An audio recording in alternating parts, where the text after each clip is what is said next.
Hey everyone, welcome to another issue of Comic Club Weapon X. This is issue 82 of Marvel Comics Presents, and we're third from the last? Yes. Yeah. Third from the last. Yeah, so I think this is episode 11. Another great issue. I love it. As always, the art is beautiful. The story that's told is pretty fucking awesome. Yeah. Briefly, before we start getting into like all the stuff that happens, like they completely botched the situation, which is not unexpected. Sure. And Cornelius fucking gets murdered, but like in a spectacular way that I would have expected for everything he's been through. I don't know what to call it. Like they didn't pull the punch on it. No.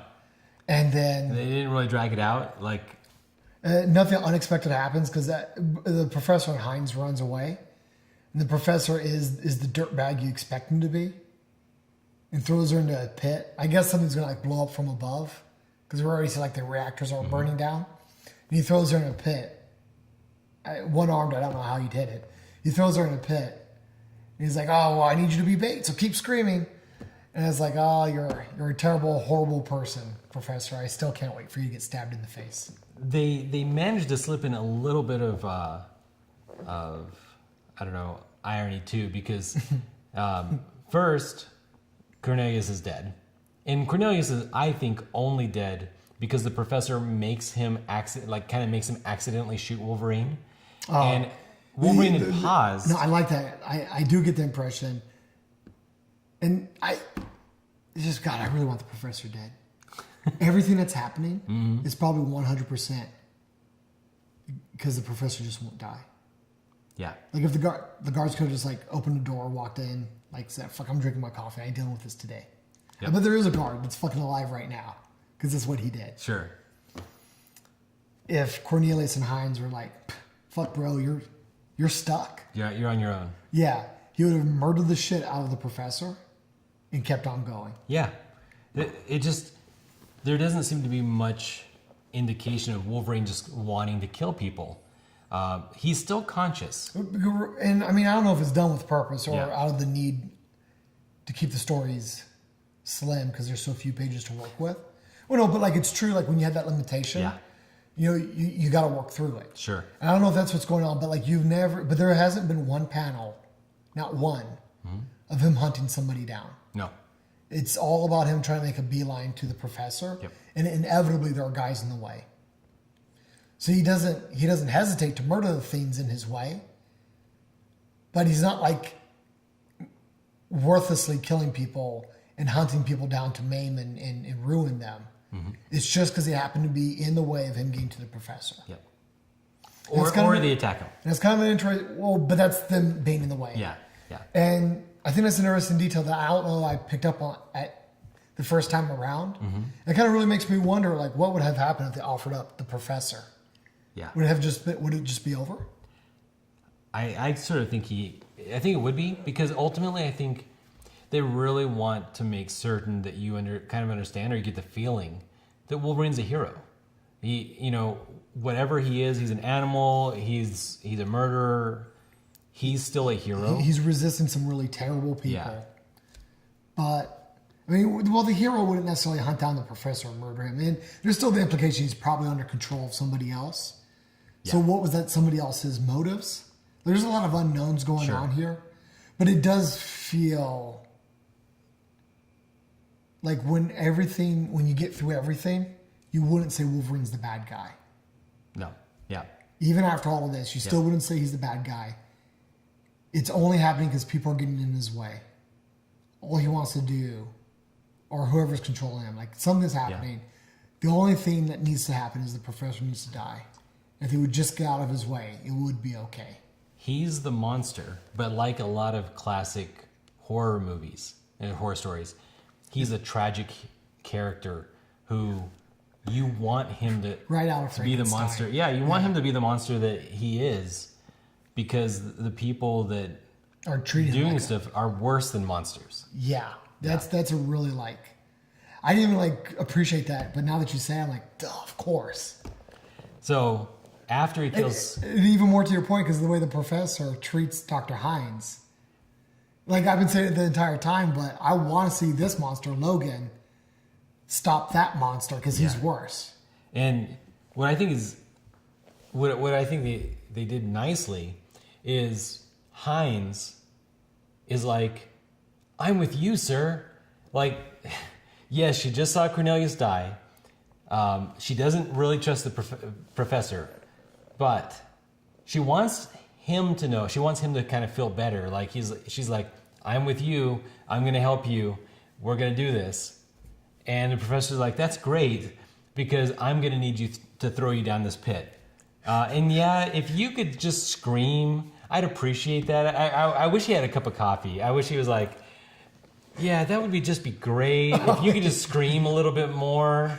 Yeah, we've got this handle. The Office, right? Yeah, The Office. Yeah, that's him. Yep. No, that's really good insight. I didn't even catch it the first time. It would. I want to see the professor get murderized so much because he's the monster. He's the monster, and that's why I want to throw out the entire story. It's great. It's even more build up. The next issue is actually even fantastic, just because of the more horrificness that Logan goes through. But another great issue, and I think about this now that I'm thinking about it out loud. Mm-hmm. Part of the Justice League book I really want you to go through. The new 52 had a few gems. Mm-hmm. Part of it being the Justice League book, and more so because it had a backup of only like 8 to 12 pages. Okay. Going over Shazam's story. Okay. And Shazam's origin in the new 52, and it was really good. And this feels a little bit like a boy with solid black eyes, right? I don't know about solid black eyes. Oh, that's how he's drawn, yeah. But is it still drawn that way? No, not of course not. But it feels more like a backup issue. Mm-hmm. And maybe it was. I don't know. I'm lazy and I haven't looked it up. But even though it's just a backup issue, another stellar installment. Yeah. Into the story. I actually liked it. I mean, you've probably sensed some of my unhappiness with some of the plot holes with some of the other issues. This is pure narrative. There's nothing wrong with it. They're not doing world building. This is just. Well, you even get a hint that, kind of like you were getting at, that this is just Logan. The way Logan remembered things. Like you can throw this up. You know, it's just these bubbles out of nowhere. I know this man in a memory, a dream. It's probably Logan talking, and just kind of the first hints. That the whole thing that's been happening is an untrustworthy, or how'd you call it, untrustworthy narrator? Untrusting narrator. Yeah. Which is fine. Yeah, it is fine. Totally justified writing technique. This, like, if I was part of the creative team that made this, like this would be one of the highlights of the whole thing. I'd be like, yeah, this is the issue that everything kind of like is coming towards, and yeah, it's good. And this would be a very dramatic action movie scene. Oh yeah, and right. I mean, at this point, almost everything's been ruined, so like, there's no coming back. Yeah. Either the program's over.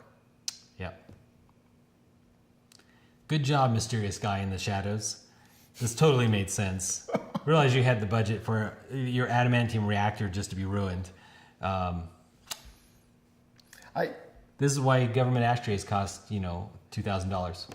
This is one of the things that, like, I would have really liked it to be also even just a TV show, because this all could have been like season 1 was him escaping, and season 2 you could get like more background information on, because like when it's a TV show, there's like drive to like continue the narrative.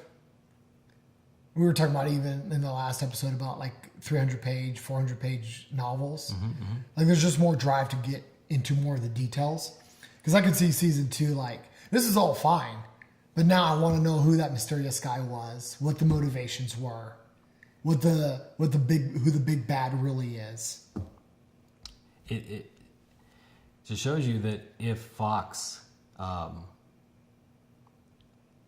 to relinquish the rights or make some sort of deal with Marvel Cinematic Universe to release all these characters over, Netflix, Weapon X, that would be it. This would be amazing. This would be amazing. Yeah. Man, that would be a good way to get away with it. I don't think they could easily so soon do a movie of Weapon X at this point, because it's really only been 5 years. There's actually 6 years. almost no reason why they couldn't make a deal with Netflix to distribute it that way. It's still their property. They don't even have to get Marvel involved. That's actually true. Do it, people. Do it, Fox executives. Tons of money. Seriously, like long form. Netflix allows you to get to the level of violence that's appropriate. Could be pretty spectacular. Big money is not blockbuster films. It's all, Not all the being time. on Netflix. Syndication. View after view. You know, I think they actually do syndicate. I think Netflix shows are meant to eventually syndicate. I think they start on Netflix, and they will be syndicated. So yeah. Oh, you mean like eventually they'll start piping them out to the networks or whatever? Good for them. Yeah. Yep. All right, everyone. Well, that was issue 82. Let me check my notes here real quick. Yeah, that was issue 82, and this is it. We're coming around to third base. So There's no coming back after this. No. The story's almost over. post down below what you're thinking. Hopefully, you're keeping up with us, and see you next time. Bye, guys.